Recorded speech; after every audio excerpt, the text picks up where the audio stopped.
Imamat pasal 6 ayat 1, Tuhan berfirman kepada Musa, Apabila seseorang berbuat dosa dan berubah setia terhadap Tuhan, dan memungkiri terhadap sesamanya barang yang dipercayakan kepadanya, atau barang yang diserahkan kepadanya atau barang yang dirampasnya, atau apabila ia telah melakukan pemerasan atas sesamanya, atau bila ia menemui barang hilang, dan memungkirinya, dan ia bersumpah dusta, dalam perkara apapun yang diperbuat seseorang, sehingga ia berdosa. Apabila dengan demikian ia berbuat dosa dan bersalah, maka haruslah ia memulangkan barang yang telah dirampasnya atau yang telah diperasnya, atau yang telah dipercayakan kepadanya atau barang hilang yang ditemuinya itu. Atau segala sesuatu yang dimungkirinya dengan bersumpah dusta, haruslah ia membayar gantinya sepenuhnya dengan menambah 1/5, haruslah ia menyerahkannya kepada pemiliknya, pada hari ia mempersembahkan korban penebus salahnya. Sebagai korban penebus salahnya, haruslah ia mempersembahkan kepada Tuhan seekor domba jantan yang tidak bercela dari kambing domba, yang sudah dinilai menjadi korban penebus salah, dengan menyerahkannya kepada imam.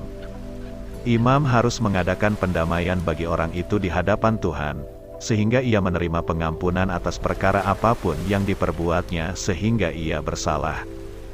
korban bakaran. Ayat 8, Tuhan berfirman kepada Musa, Perintahkanlah kepada Harun dan anak-anaknya, inilah hukum tentang korban bakaran. Korban bakaran itu, haruslah tinggal di atas perapian di atas mezbah semalam-malaman sampai pagi, dan api mezbah haruslah dipelihara menyala di atasnya. Imam haruslah mengenakan pakaian lenannya, dan mengenakan celana lenan untuk menutup auratnya. Lalu ia harus mengangkat abu yang ada di atas mezbah, sesudah korban bakaran habis dimakan api, dan haruslah ia membuangnya di samping mezbah. Kemudian haruslah ia menanggalkan pakaiannya dan mengenakan pakaian lain, lalu membawa abu itu keluar perkemahan ke suatu tempat yang tahir. Api yang di atas mezbah itu harus dijaga supaya terus menyala, jangan dibiarkan padam. Tiap-tiap pagi imam harus menaruh kayu di atas mezbah, mengatur korban bakaran di atasnya, dan membakar segala lemak korban keselamatan di sana. Harus dijaga supaya api tetap menyala di atas mezbah, janganlah dibiarkan padam. korban sajian. Ayat 14, Inilah hukum tentang korban sajian. Anak-anak Harun haruslah membawanya ke hadapan Tuhan ke depan mezbah. Setelah dikhususkan dari korban sajian itu, segenggam tepung yang terbaik dengan minyak, serta seluruh kemenyan yang di atas korban sajian itu, maka haruslah semuanya dibakar di atas mezbah, sehingga baunya menyenangkan sebagai bagian ingat-ingatannya bagi Tuhan. Selebihnya haruslah dimakan oleh Harun dan anak-anaknya. Haruslah itu dimakan sebagai roti yang tidak beragi di suatu tempat yang kudus.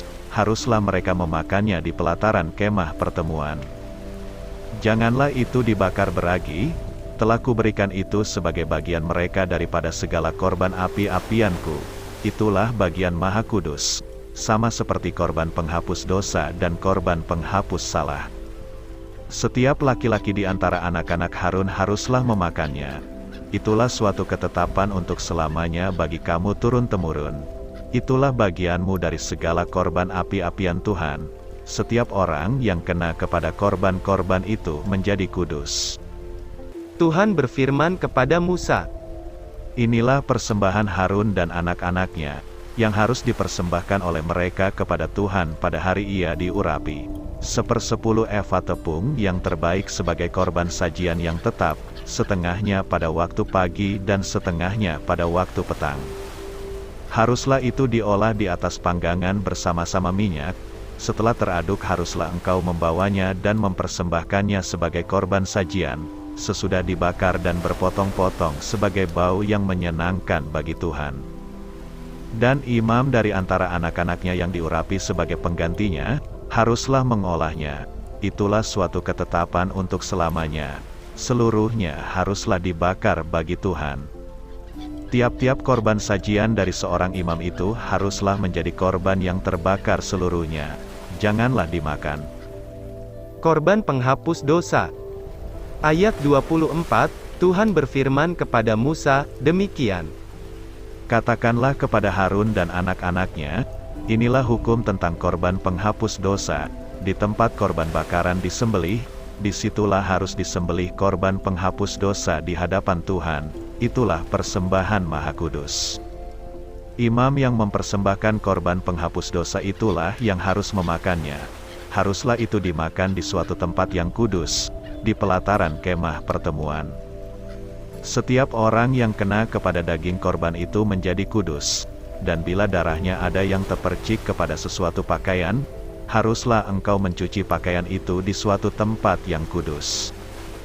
Dan belanga tanah tempat korban itu dimasak, haruslah dipecahkan, dan jikalau dimasak di dalam belanga tembaga, haruslah belanga itu digosok dan dibasuh dengan air. Setiap laki-laki di antara para imam haruslah memakannya. Itulah persembahan Maha Kudus. Tetapi setiap korban penghapus dosa, yang dari darahnya dibawa sebagian ke dalam kemah pertemuan, untuk mengadakan pendamaian di dalam tempat kudus, janganlah dimakan, melainkan dibakar habis dengan api.